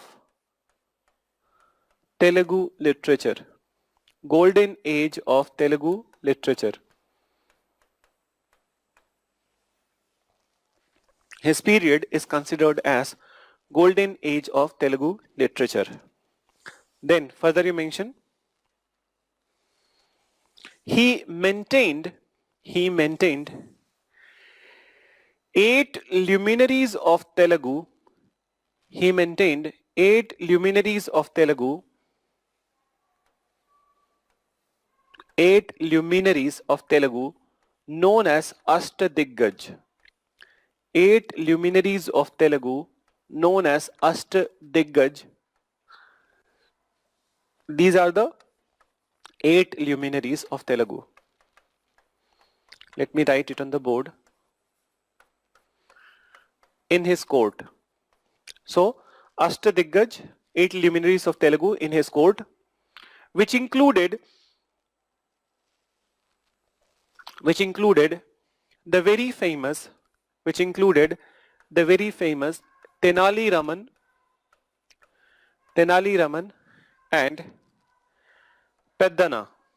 Tenali Raman and Peddana. Which included Tenali Raman and Peddana. Peddana was the most important personality that you need to know. Then, as far as the Telugu literature is concerned, and Peddana, he is also many times he is also referred as the father of the Telugu literature. So in brackets you can write that often Peddana is referred as father of Telugu literature.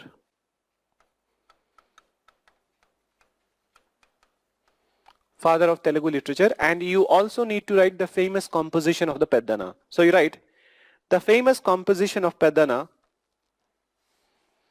The famous composition of Peddana is Manu Charitam.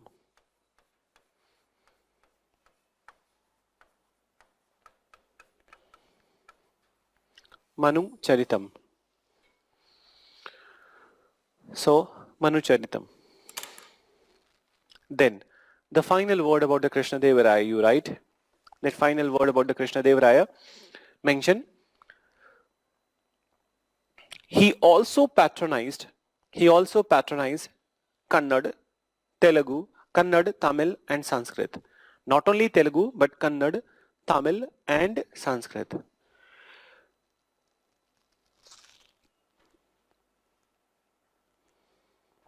Kannada, Tamil and Sanskrit. So this is about the Krishnadevaraya. He took his last breath in 1529.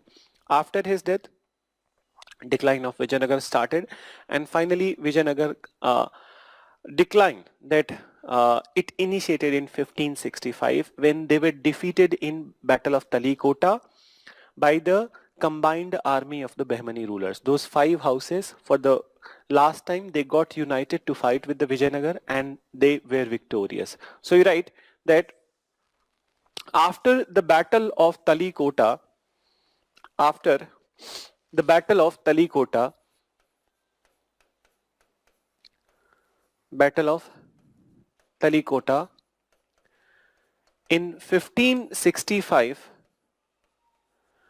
in 1565, with the combined army of the Bahmani, after the Battle of Talikota in 1565, with the combined army of the Bahmani, the decline of Vijayanagar started. The decline of Vijayanagar started, which was final by 1640. So which was final by 1640. So this is all about the ancient and medieval history. Your syllabus is complete over here. बोलो कि इतना bland वे में खत्म कर दिया. No, I'll tell you one last story. ठीक है? So meanwhile, that after the story part, I'll be winding up the class. I'll not entertain any question. ठीक है? And next week we would be starting with the art and culture. So art and culture syllabus वाले दिन जो भी बचा है ना, जो reference तुम लोग पूछ रहे थे, so I'll be bringing the book, and then I'll be telling you that what all chapters you need to refer in the Arya Sharma. So if at all any question is there, abhi पूछ लो. I'm giving you 1 minute, and then after I'll tell you one story, then I will be winding up the classes. ठीक है? So I'm giving you 1 minute.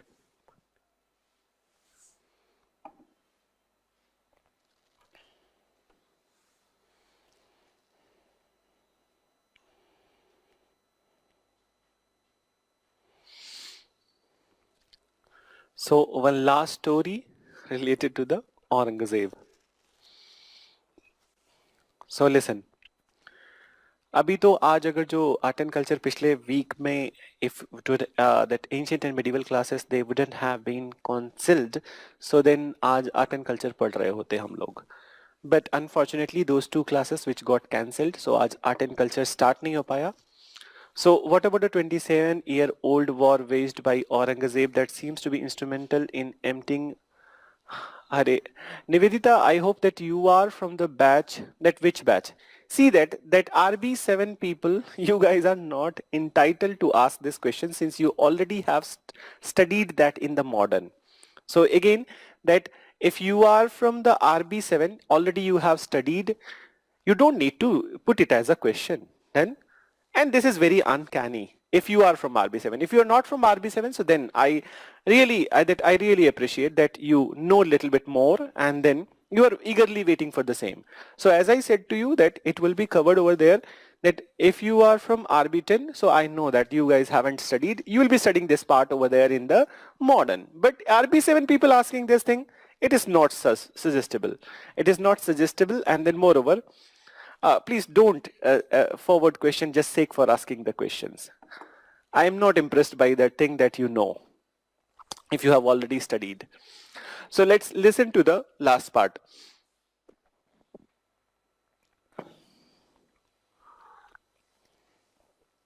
So now listen.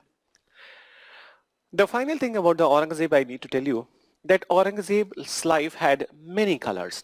His life had many colors, and one last color of his life I need to tell you, that Aurangzeb did many atrocities, and he did many fanatic things and erratic things, and then also brutal, extreme things. So chalo, this is the last question, but after this please don't send the questions since I start the story, so story mein thoda interrupt ho jata hai. So this is the last question I'm looking. So Yavan is ancient literature, means Greek or foreigner. So why Krishnadeva? Yavan Samrat, basically that these people are considered as the foreigners, Turkish origin. Bahmani kingdom, the noble of the Muhammad bin Tughlaq and Muhammad bin Tughlaq, they were Turkish. So that's why they are referred as the Yavan, that is the foreigner. Yes, you are right, that is the foreigner. So they are not the Indian origin people. Bijapuri people, they were not Indian origin people. If you look at their descent, so they were Turkish. Their descent was the Turkish. So chalo, now listen to the last part. And please, if at any place I'm critical to any of you in this syllabus of the ancient and medieval, please don't take it personal. I'm always critical to your questions, not critical to you. In fact, that when you guys will meet in face, that when there would be a face-to-face interaction, so in fact that I would be very happy to meet you all guys. I don't judge you by your questions. I only judge the questions, then not you by your question. Then so this is my job, that I need to give you the right kind of orientation, and moreover I need to guide you not just to ask the question but ask the write the right things in the exam. ठीक है? So किसी चीज को तुम लोग कोई भी अगर जो किसी भी stage पे if it has I have been critical, please don't take dil se, theek hai? So let's get back to the Aurangzeb story. So what I was saying to that, saying to you that he was a very fanatic. One last incident of his life I want to tell you. So one last incident of his life, that Aurangzeb, till last moment of his life, he was on this temple destruction spree. And then he often ordered that he will be destructing this temple, that temple, everything.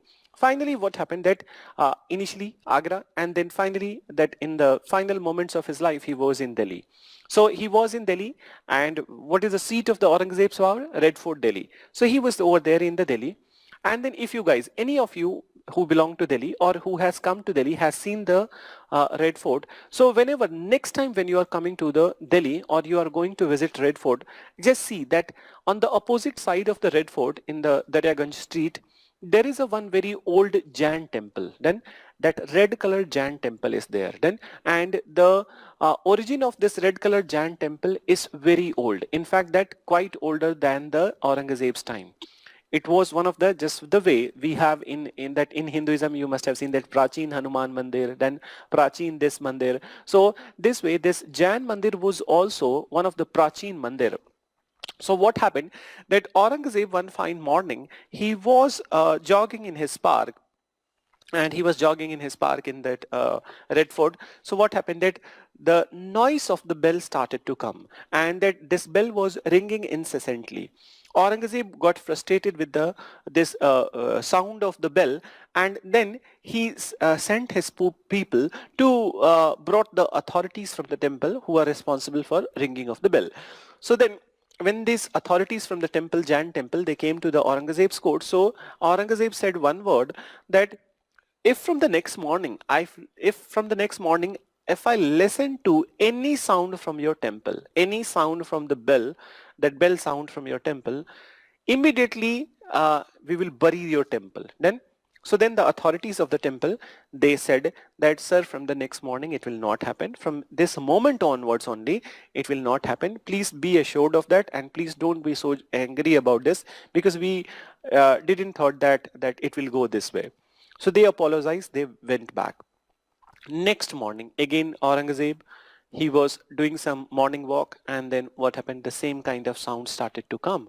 So same kind of sound started to come, and Aurangzeb was out of frustration, that he was out of the world, and his anger was, his temper was so high. So what he did, that he decided that he himself will go to the temple. He went to temple, and his army men, they followed him. When he went to temple, and nobody was there in the temple, and there was a very big bell, very big ghanti, which was ringing, still ringing, and nobody was there. Aurangzeb thought that there must have been some miscreant. He must have kind of that done this, and then he must have gone like a wind from this place. So he told his people to find out the person nearby the temple, that whoever you find nearby the temple, capture them. So capture them. And what happened? So capture them. So in this scenario, nobody was found. Aurangzeb was still surprised, and then what happened? So Aurangzeb was still surprised, and finally Aurangzeb sat down over there in the temple, and he was looking at the bell. That bell was still ringing. Then so bell was still ringing. Aurangzeb was surprised. He was very much surprised, and he was in the shock and awe. And what happened? He was in this shock and awe, and finally he realized that this is some kind of divine thing which is happening, that it is not something which is done by any human, but some divine thing is happening, that not even an ounce of wind is there, not even an ounce of air is there, and still that very big bell that is still ringing incessantly. That's the moment when Aurangzeb decided, and he ordered his people, that from here onwards you guys will not be destructing any temple in India. But it was too late. The damage was already done by the Aurangzeb. By the time he realized this fact, the damage he has already done to the Indian society and the Indian people, and then his own people. Why to call Indian people? He was the ruler, and his own people, he has done much damage. So many a times that the corrective measures must be taken when the time is left. When the time is over, then you take the corrective steps. That is of no use then. So I hope you understood, and it's equally applicable to you that work hard before there is a time before there is a time for you. Working hard after the time is over doesn't matter. Then, so with this note, I'll be ending the today's class, and I hope you must have enjoyed the this ancient and medieval classes. So meet you in art and culture. Thank you all, and thanks to you all for the love that you guys have shown to me. Very thank you. Chalo. Meet you next week for the art and culture.